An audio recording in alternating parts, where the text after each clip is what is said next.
Conversations with Rock.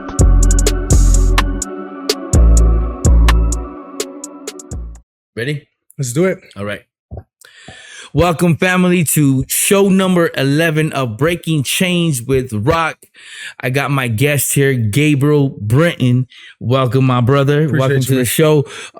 So I met my brother Gabriel on TikTok. Okay, I'm scrolling through TikTok and I see him pop up. He's trying to he's putting together a revival here in Tucson, Arizona. It's you want to tell us a little bit about it? Yeah. So I got the idea. Honestly, I had some things happen in my life where I am very thankful to God for, and he put an idea in my head that God wants to bring as many people as we can to this park. The date hasn't been set yet, right? But we're trying to advertise everybody's little business as much as possible. On top of that, we are trying to give back. The main focus is to give back to the city as much as we can here in Tucson, especially because Tucson's looked down on. I feel like we are looked down on being here. And then I want to have everybody come to this event while demonstrating the love of Christ that has been demonstrated in my life. I want everybody to see it. I want people to come to this event and feel God, not only in the people that are there, but just the presence alone. Just come and have a moment. Everybody's moment's going to be different just coming to this event. So I wanted to reach everybody's heart, soul, and mind just through God. So you're going to have musicians there. Mm-hmm. You're going to have various people with businesses, right? Mm-hmm. You're going to be donating clothes. You're going to be donating, water. Mm-hmm. Who knows what's going to happen, Yeah. right? Even I don't really know. Right. So that's when I found him on my TikTok feed. And one thing led to another, and we met up with him. And so now we're united, in this event. I'm going to do as much as possible, introducing you to as many people as I can to try to make this event grow, Mm-hmm. not only to, help people encounter the love of God that has been, like you said, demonstrated to us, but just to be a blessing to the community, Mm-hmm. just fellowship. These events are powerful, bro. Even if one person gets saved, or even if that doesn't happen, just planting seeds throughout the community. Mm-hmm. You can't have too many of these events. Like you said, there's so much, so much just terrible things going on with addiction in Tucson and the homeless community. And, even the homeless are invited, right? Mm-hmm. Everybody. So, that's how we met, usually I have people come on the show that I have some history with or get to know, but I just met you a week ago, not even a week ago, bro. Less than a week.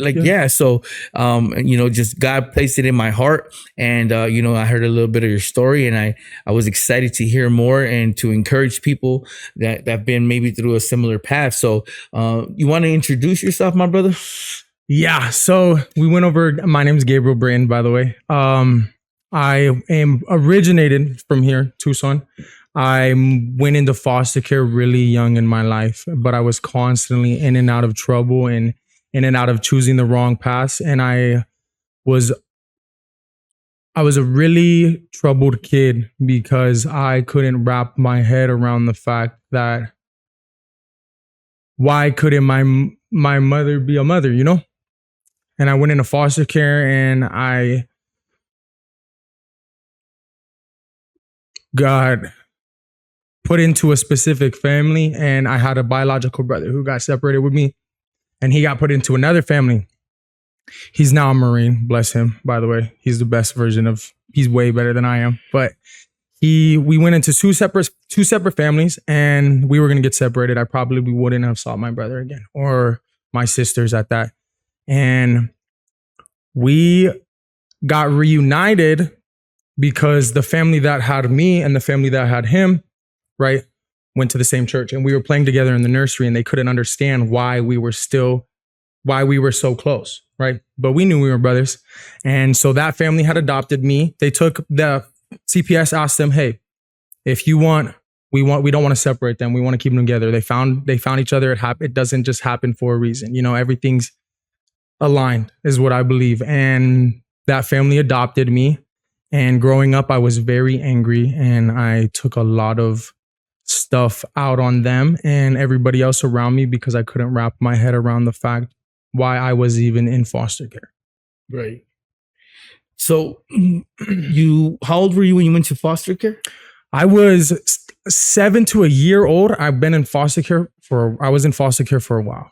And then because of your mom was battling addiction? My mom was battling addiction. She was very gang affiliated here in Tucson. Pretty rough area. And they offered her to come get her kid. She was out, one night. And this is a story that's kind of like, this is honestly the first time I'm sharing it and I'm sharing it publicly. So it's going to be a little rocky, but they called her and said, hey, you need to come pick up your kids. And because she left them with her mom and her mom didn't have the supplies to take care of us.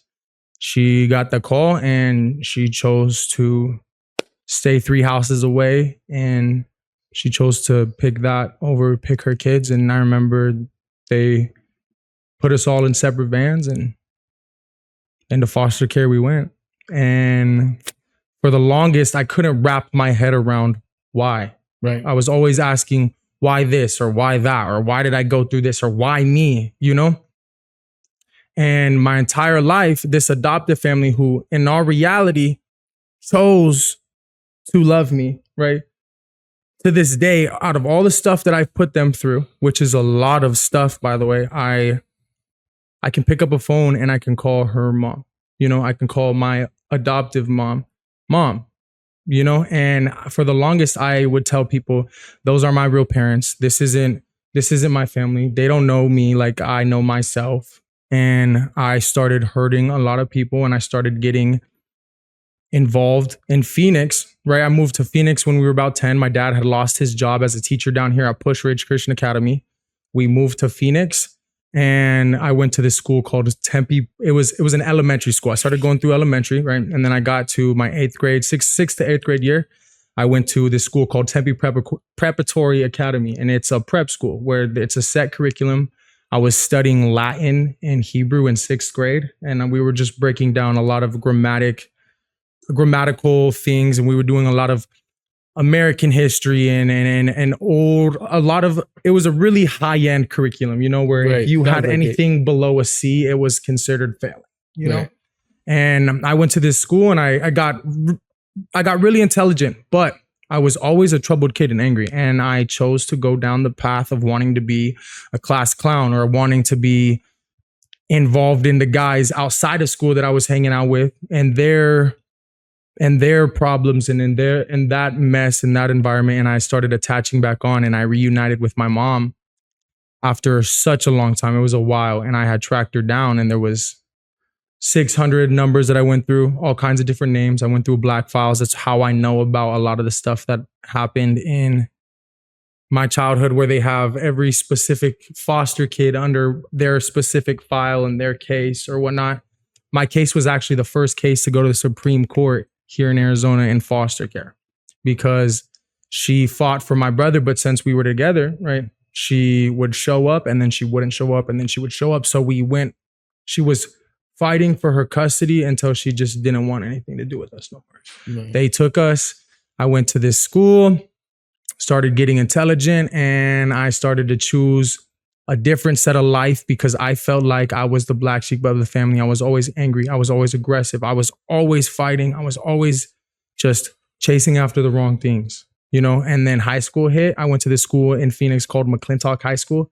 And growing up, I've always played football, but my freshman year, I stood out above almost all the players on my team. I went to one of the best high schools in Arizona. We just started balling out. My freshman year, I started on a varsity football team. And I was balling, dude. And I thought my life was good outside of school. I had more problems where I was struggling with addiction as well and drugs and alcohol. And what kind of drugs were you doing in high school?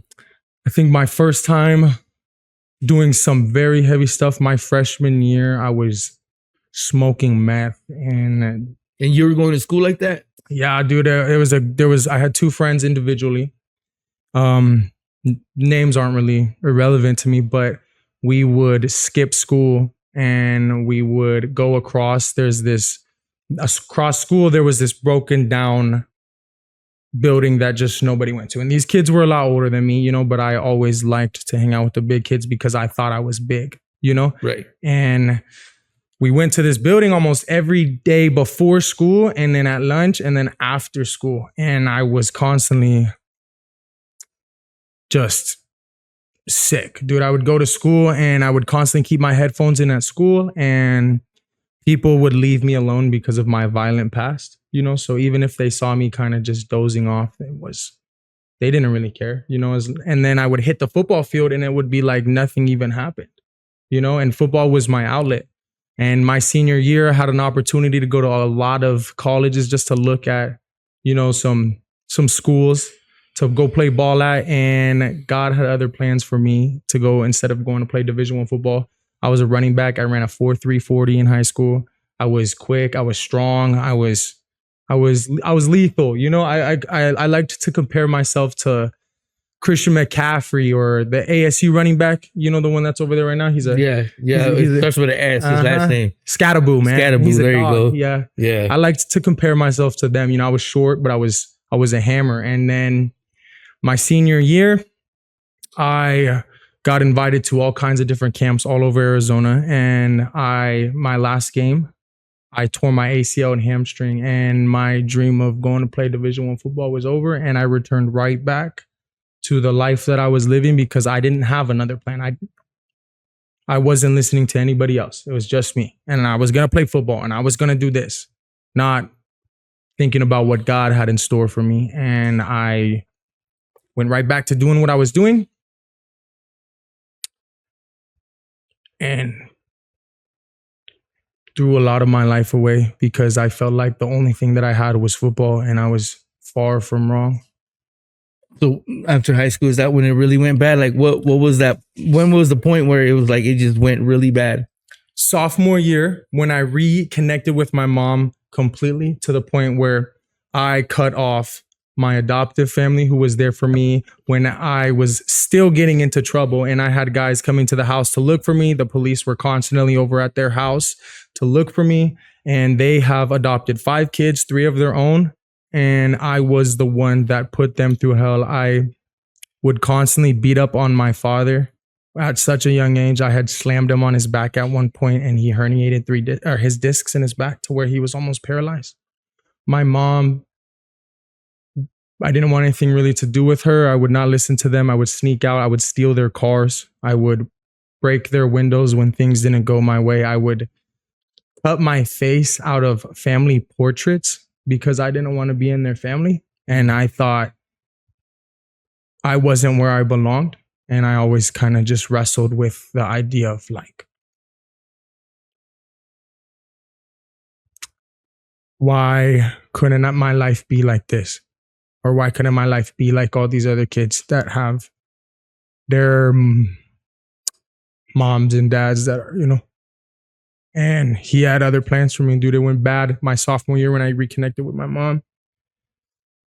And I started ditching school and going with them. And I would leave on the weekends and come down to Tucson and get involved in probably everything you can even imagine down here. I was doing a lot of bad things. My sophomore year is when it kind of took a turn. And I wanted to be like my mother that I reconnected with. And I basically cut off everybody for her. And when you came down to Tucson, you told me you had something happen to you down here involving guns, right? Yeah, I had gotten shot, man. I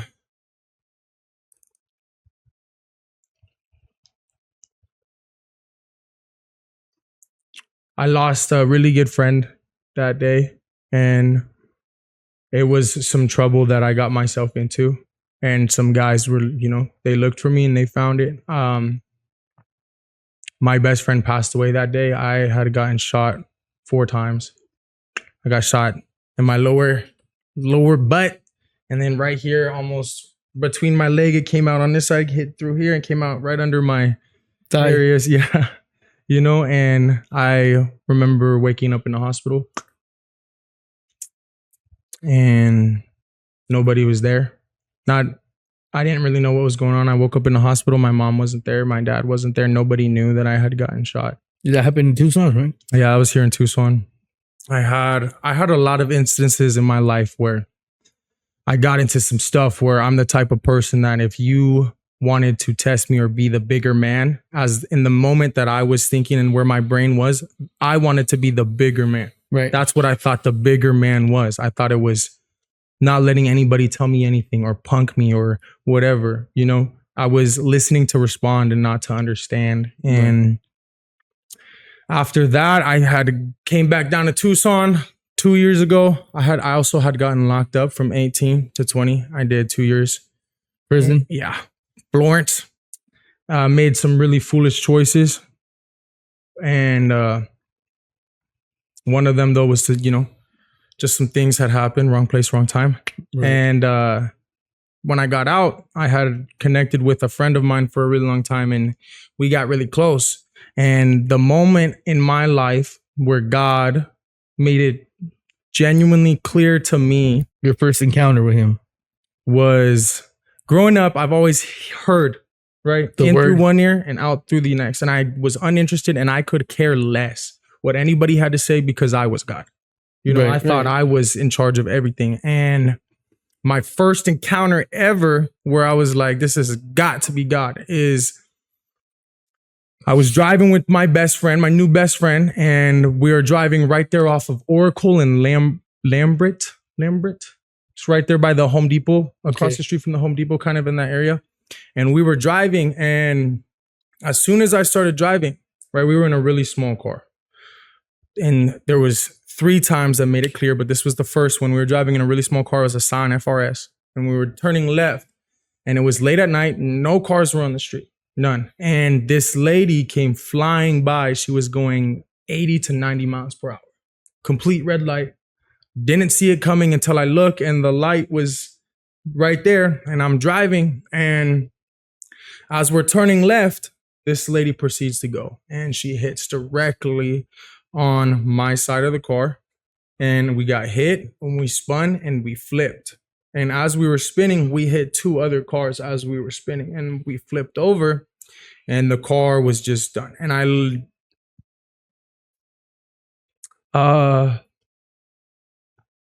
sorry, bro. You're good, bro. Let it out. I looked over and I tried to get him out, and I couldn't. And I already knew, you know, kind of that he was done. That he...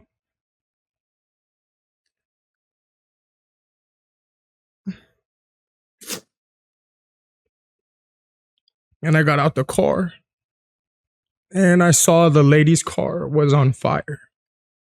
And in the moment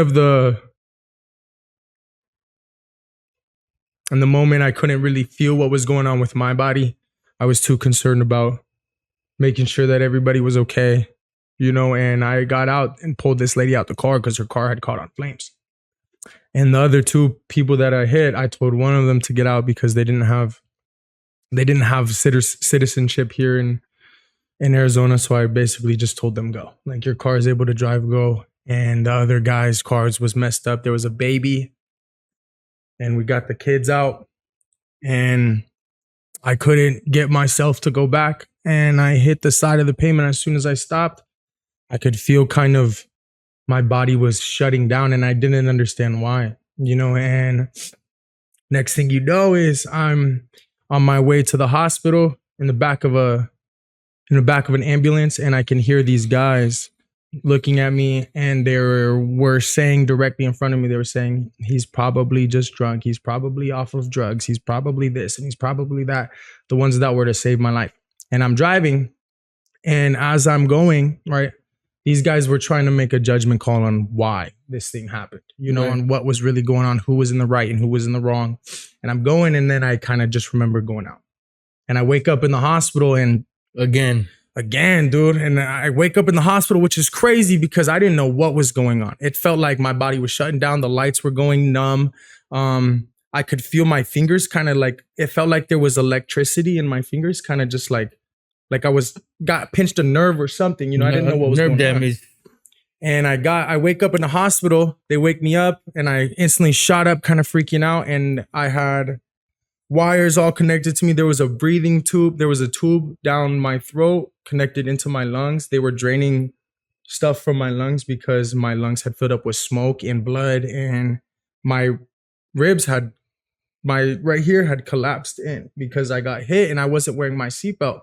And the airbag, my airbag was the only one that went off. It popped. And as soon as it popped, it hit me in the chest and I started inhaling all the smoke with damaged lungs, you know, and I already have asthma. It was really bad. And I woke up in the hospital and I had my neck brace on.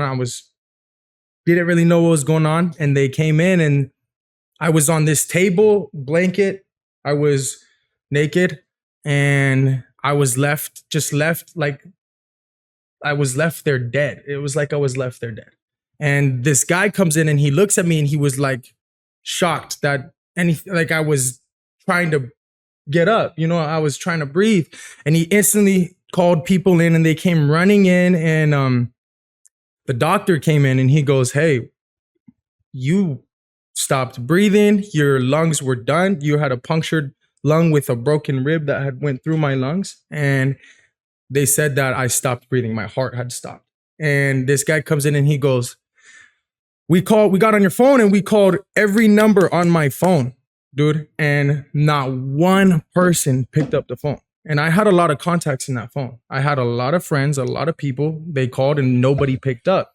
And I was laying there and he told me, he goes, you shouldn't be breathing right now. Like, my chest was open, you know, they had gotten in right here under my rib. They put four, like, they were like these needles in my stomach to pull out it would look like it was pus or like to drain you. Yeah, you know, I didn't really know what was going on. And he told me that I got lucky and he said that nobody picked up.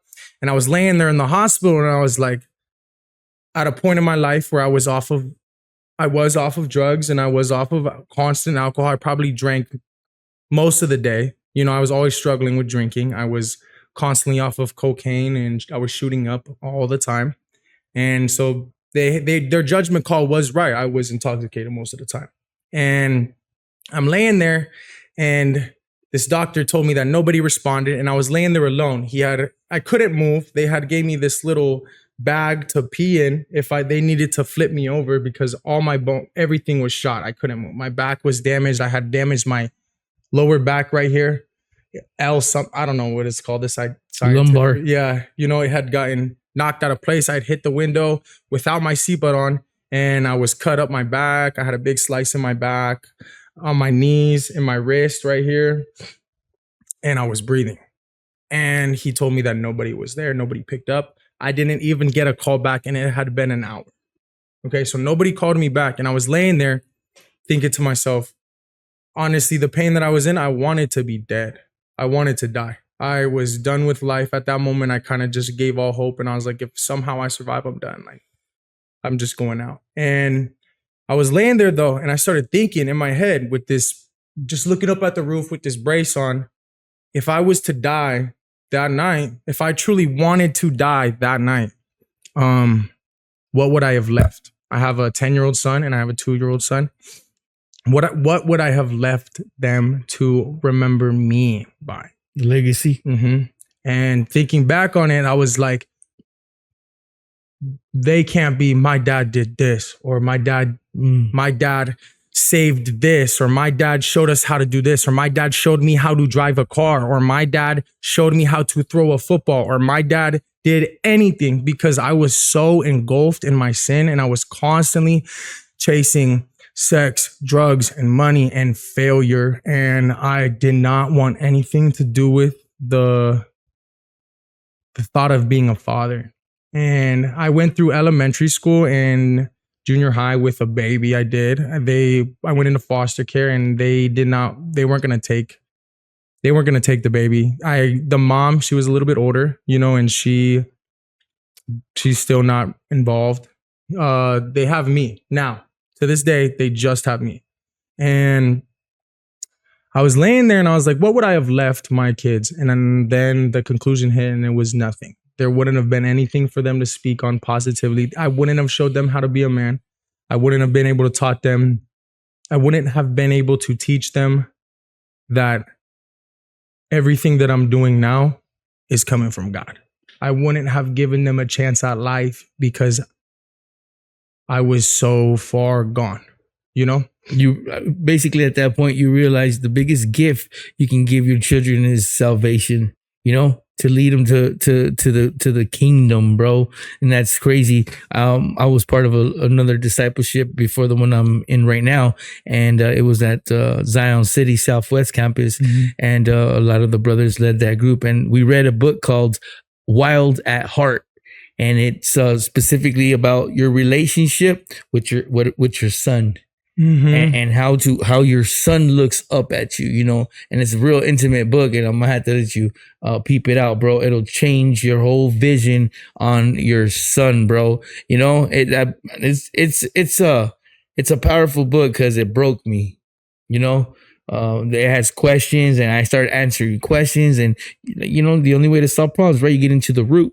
Get into the root of things, and that's what happened to you. You know, you're laying on that hospital bed, and you're like, "What's next?" What's you know, going on, yeah, man? like what is it from here? You know, like you know what I'm saying. And you know, I obviously that was a special moment for you because your life changed radically from there. You know, because honestly, I met a lot of people, you know, in my walk, and you know, for you to be like kind of like, I guess you would say like new to the kingdom, you know, new to the walk.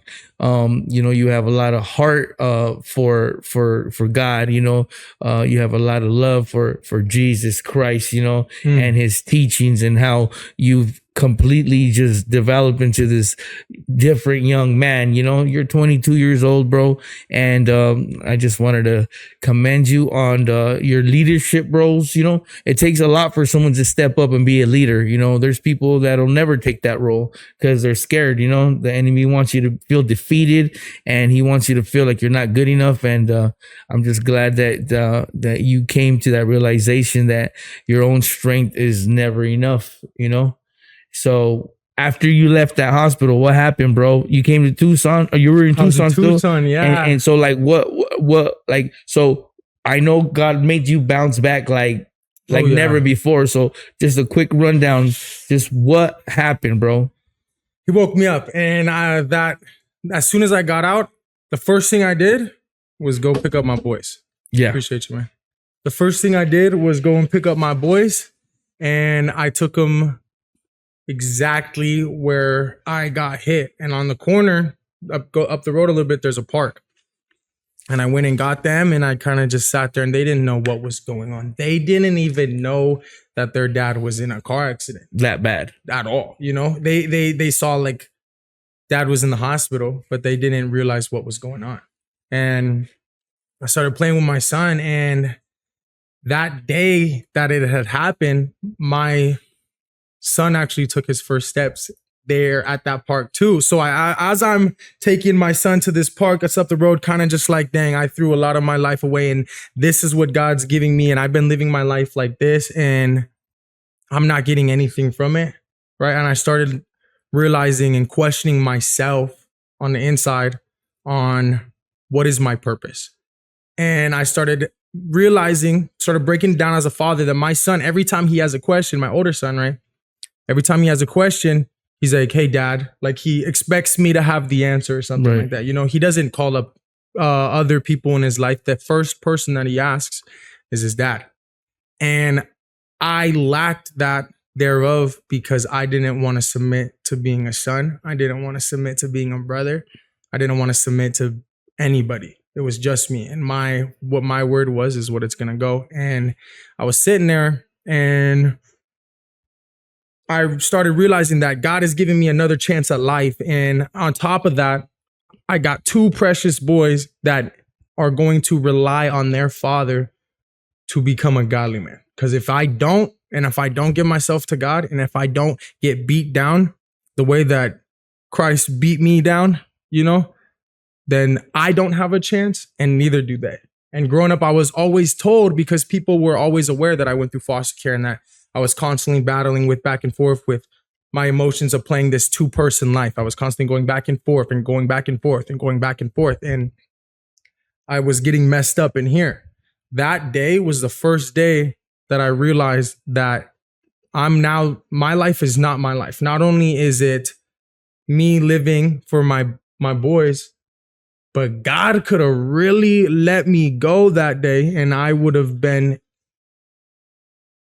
sitting right there. And basically there would have been no chance of breaking generational curses, like you're the chain breaker, bro. I am. I'm not, not only am I the chain breaker, I'm the chain. I realized that they would tell me, hey, you need to break this chain in order for you to live your life like this or to become like this. No, I had to be broken. I was the chain from my mother to my son. I had to be broken in the life that I was living, not so that I can benefit from it, but so that everybody now that comes after me or meets me or anything, I'm the chain that needs to be broke. I have to completely surrender my life to Christ in order for my sons to have any successful chance.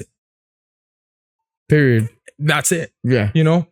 And so that day I kind of started wrestling with my faith dramatically, and you started getting into the word.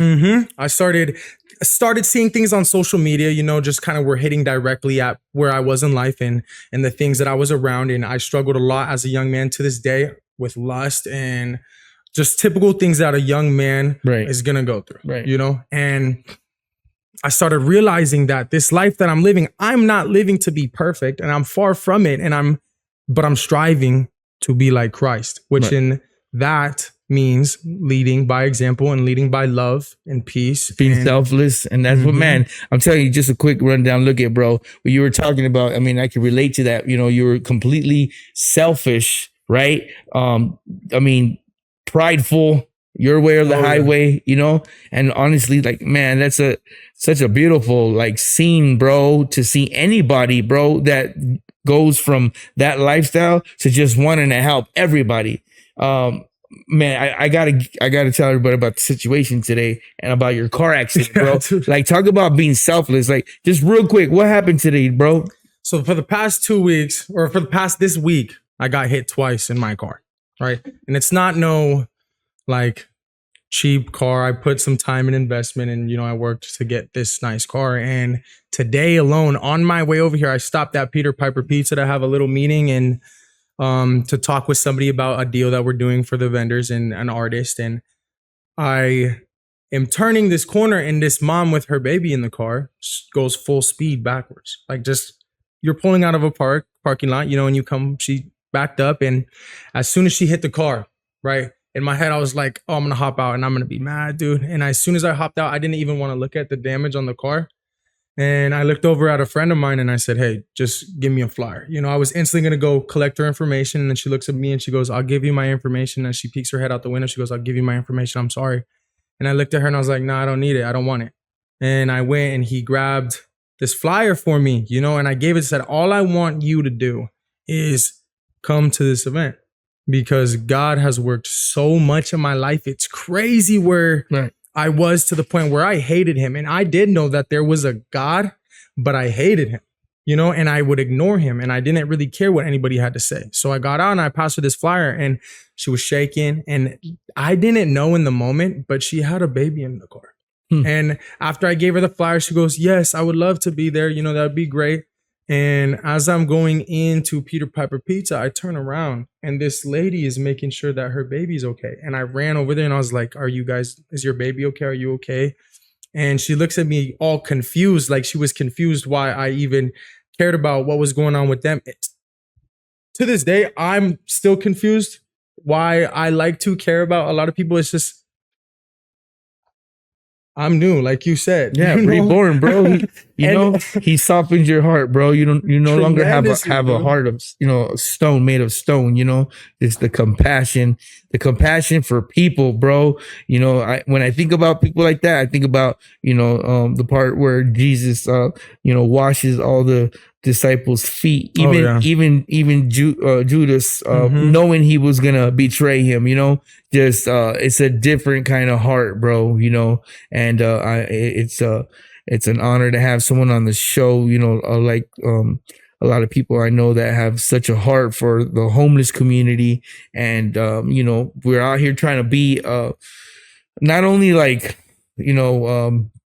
a disciple, but just someone who's gonna take action. Everybody complains about all this stuff, but they ain't doing nothing. They ain't doing nothing, bro. All they're doing is talking about it, complaining about it.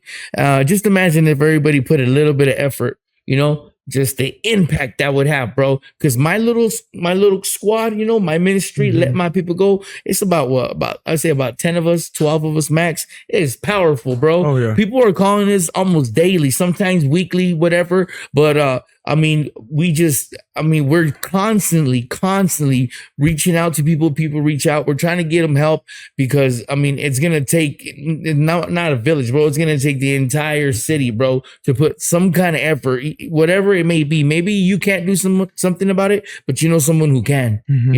So it's just so great to come together and to try to put this event together. I've been a part of a lot of big events before, but every event's going to be different. You're going to pull people in and you're going to meet so many different people and people are going to feel it, bro. I know the people that I know that want to be a part of it. They're powerful people. So I can only imagine when the community comes together, what it'll do for the city. So before we wrap it up, bro, you've been through a lot, bro. You're 22 years old. Yeah.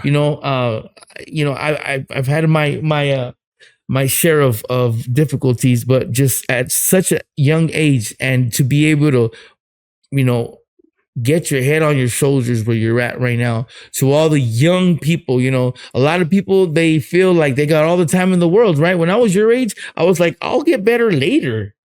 Later. And you were there, bro, with people that passed away, and I've experienced that too. So, that's why when I see young people, I really try to, I'm not necessarily like disciple them or anything like that, but I really try to encourage them, bro, to seek the kingdom of God before you get older, because once you're obedient, God wants nothing but the best for you, bro. And it's just, there's no way that you can deny that with people that I see that been obedient and just where they've been through and where they are now. It's just incredible, bro. So if you had some advice for someone young that's just lost, broken, just desperate to find a way out of their feelings, bro, of just stuck in the darkness, like give some advice, bro.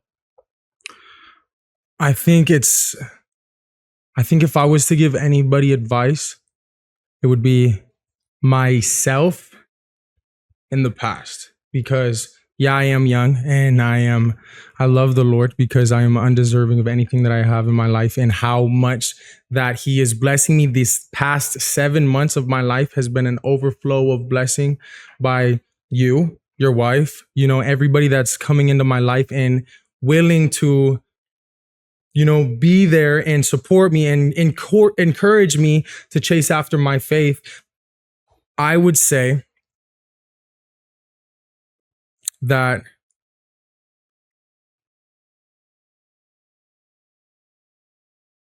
only God knows our days. Only God knows. You could wake up tomorrow and lose everything, and then what would you have? This life that we're living right now isn't worth